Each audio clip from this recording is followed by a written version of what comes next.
I'm going to start off with this here. And before I get into that, Benjamin Netanyahu always tells us that he defeated Hamas. He's done with them now. They dismantled all of their brigades. They've dismantled everything. But the evidence that is coming from the ground, from Gaza, is very different. We had this report in I-24, first published. Jabalia tunnels that were disabled by the Israeli army are back in operation. I-24 News military correspondent in Hebrew. The fighters who operated in the Gaza Strip provided disturbing evidence. According to them, Hamas militants prepared well for the entry of Israeli forces into the Gaza Strip. I-24 News military correspondent reported in Hebrew today that fighters who operated in the Gaza Strip provided evidence that the tunnels that the Israeli army indicated were dealt with more than 6 months ago in Jabalia and disabled are now back in operation and are being used by Hamas during the fighting. The fighters also testified, Israeli fighters, that Hamas fighters were well organized for the entry of Israeli forces, installing cameras, booby-trapping houses, and closing doors.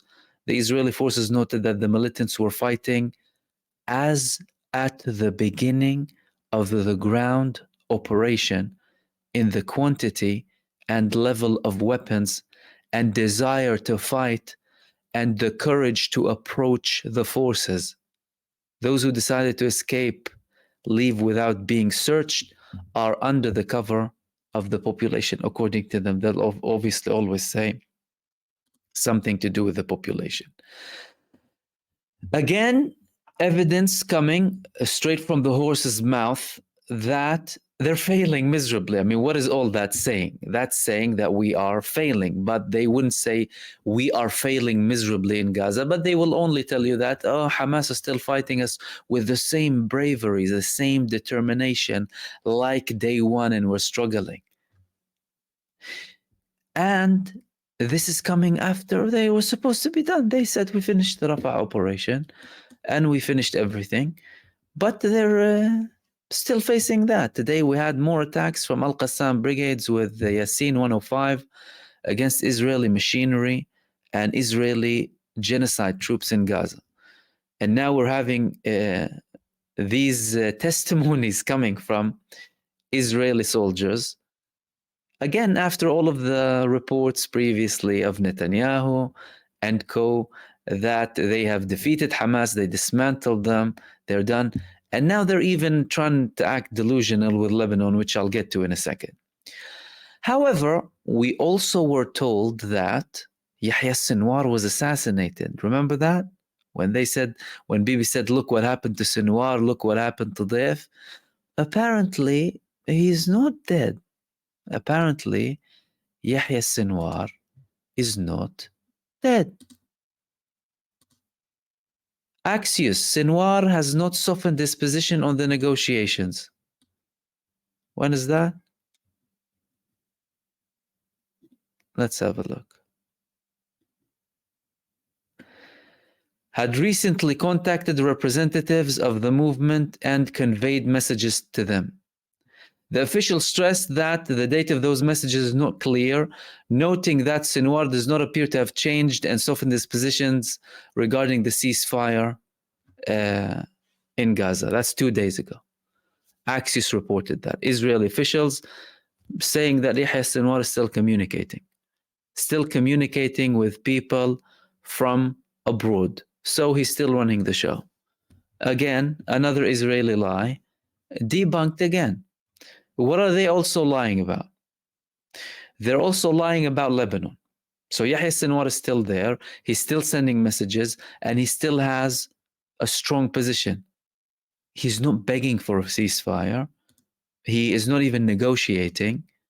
And Israel again is, like Netanyahu is doing, running away to Lebanon. And now they are spreading lies about Lebanon. What are they saying in Israel? Hezbollah is begging for a ceasefire. They used a part of a sentence that Naim Qasim, the Deputy Secretary General of Hezbollah, said yesterday when it comes to the ceasefire. and the fact that he did not mention in that specific sentence that you need to have a ceasefire with Gaza. Although in one speech before he clarified that, and they always elaborate that the ceasefire in Lebanon means a ceasefire with Gaza because we are connected to them. But they're saying they are begging for a ceasefire. When are they saying we are begging for a ceasefire? After Hezbollah confirmed yesterday that they killed 34 Israeli troops and 200 were wounded. And not only that, today they released another video. They released another video of their hudhud or hupu that travels around Israel and monitors targets freely in Israel. Previously, they released two videos of the hupu about locations and warned Israel, basically sending a message to Israel that if you escalate, we will target these locations. And when Israel escalated, they started to target these locations. You see, Israel, by expanding the war, they're making everything worse for themselves. They're making everyone less secure. They're killing more Israelis, more uncertainty, more missiles in more locations at higher intensities, making the whole country insecure when they could have ended it from day one. But Hezbollah released this video.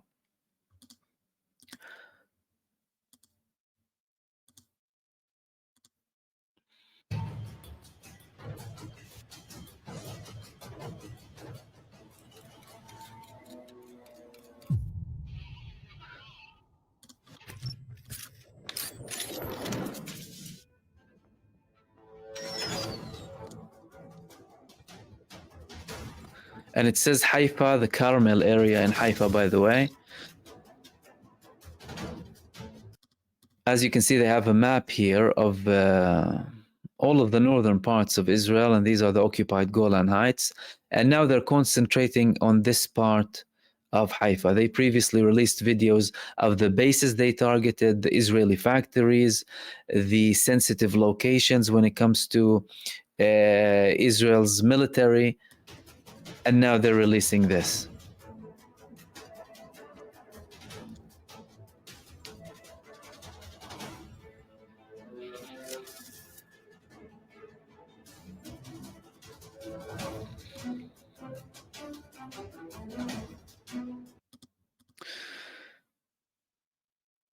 And here they're talking about important strategic locations when it comes to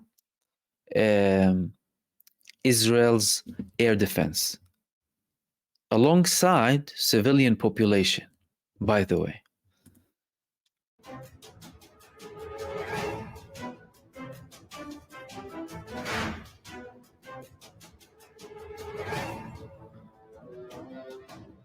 These are factories in Kiryat Nahum, the industrial estate.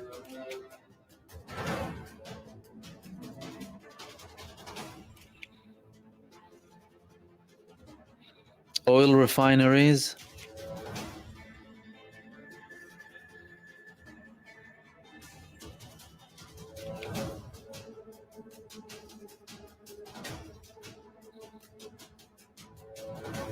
And the industrial estate in Kiryat Ata as well.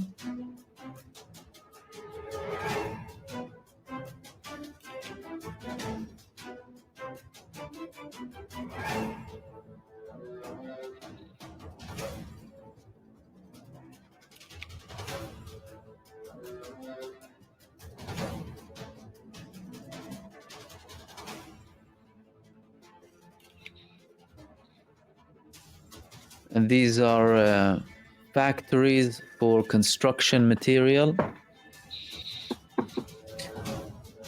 And before I continue, by the way, again, this is like a warning from Hezbollah that if you continue, we will continue to target these areas. And Sayyid Hassan Nasrallah previously told them that we have the capacity not only to target your military locations, but destroy all industries and their relevant factories and main locations. These things cost Israel billions in general, in total.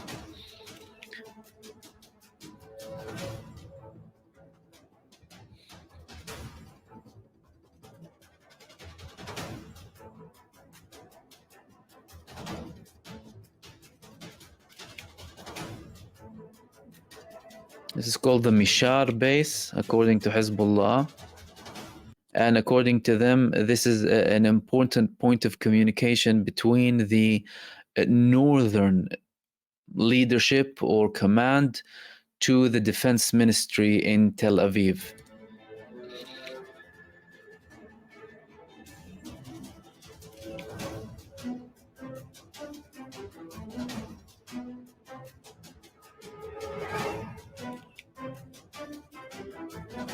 This is called Mishmar HaKarmel base.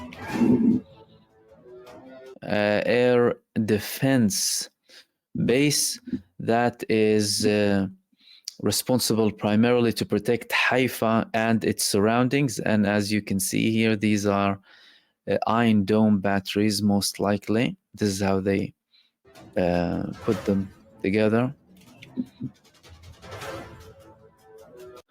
Yes, this is the radar for the Iron Dome, according to them.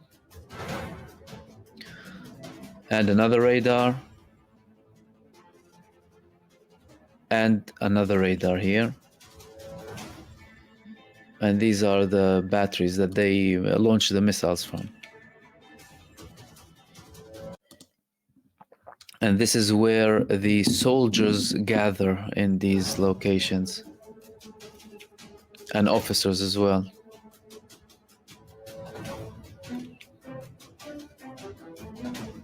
And then that's Yitzhak Rabin mall or some sort of a... I think it's a mall. I haven't heard of it previously. This is Haifa University.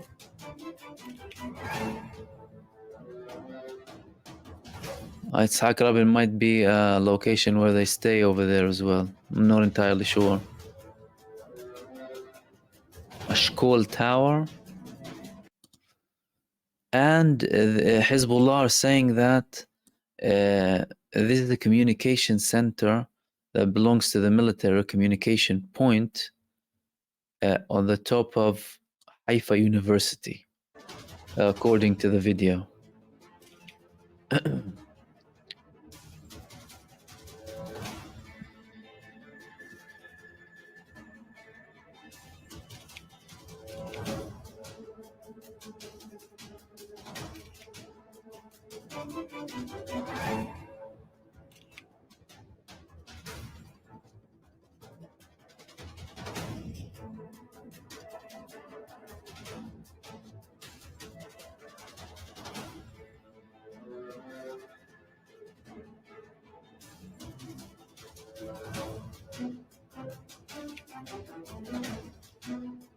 That's another shopping mall.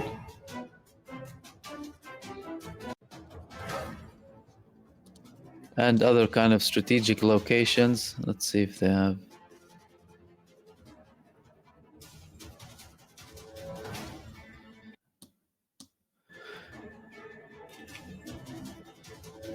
And this is a base called Ze'ev as well.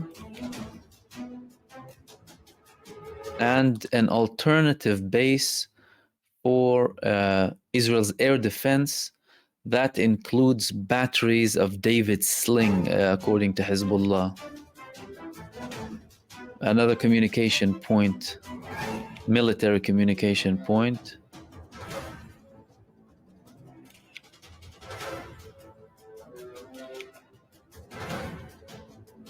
And this is called the Kiryat Eliezer base.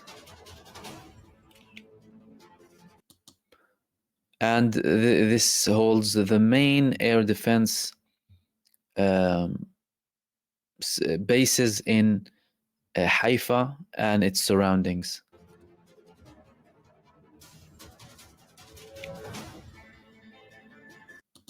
Again, Iron Dome radars.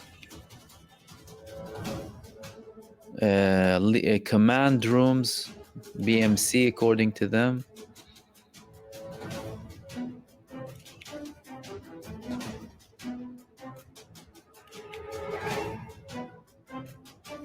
And Stella Maris base.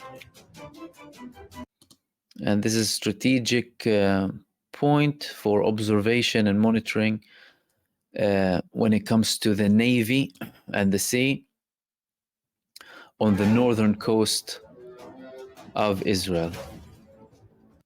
and it has a lot of radar systems that are multi-layered.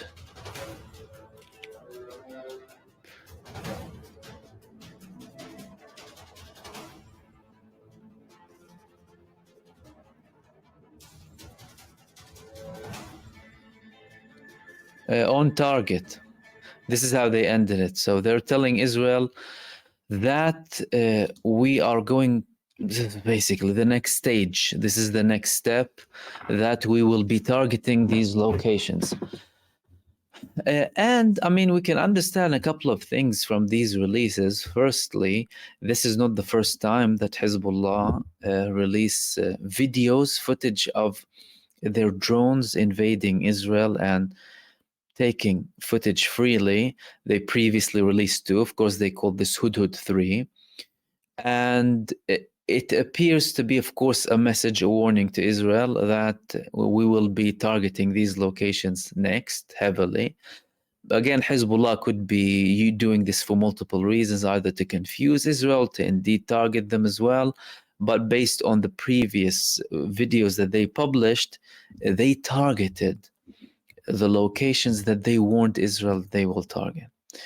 And some of them were the bases in the north, some of their military factories, and areas in Haifa that they told them they want to target. And now they are, of course, continuing. And Israel, from their side, they have no answer to what Hezbollah is doing. So they're they targeted several top figures in Hezbollah, but they did not have an answer when it comes to the missiles of Hezbollah and their range and their capacity. Again, yesterday we spoke about the biggest attack in history on Haifa, with over 100 missiles landing on the city, and Israel's frustrated to a level where they're claiming that Hezbollah want a ceasefire, are begging for a ceasefire, begging for a ceasefire to cover up again their losses, not only in Gaza, but in Lebanon as well. And again, with Gaza, you're talking about confessions coming from Israeli troops.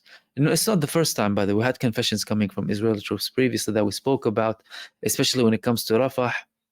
People who speak with senior figures in Israel that were in the army but are in communication with troops who are on the ground, telling them that all of the media talk is nonsense and that we're not seeing who we're fighting and we have way more losses than what is being declared. And now they're reporting it on the news that they're fighting us like it's day one, with bravery, with determination, with the same weapons, and continuing. So if they are unable to do anything with these people in Gaza, despite all of the destruction and the displacement, apart from the destruction and the day-to-day killings, every day they kill between 50 to 100 people. They slaughter them, children. It's a genocide, an infanticide, modern-day barbarism. But the people who move from one place to another, there are people in Gaza who are displaced at least 13 times. Go from this location to that location. That place is the safe place for, and everywhere they go, they get killed. So that's why many people, firstly, from the get-go, some people didn't used to move anywhere. And now they are not listening to anything. Now they're telling them we want to target certain locations in the north, and they're not moving. No one is going anywhere.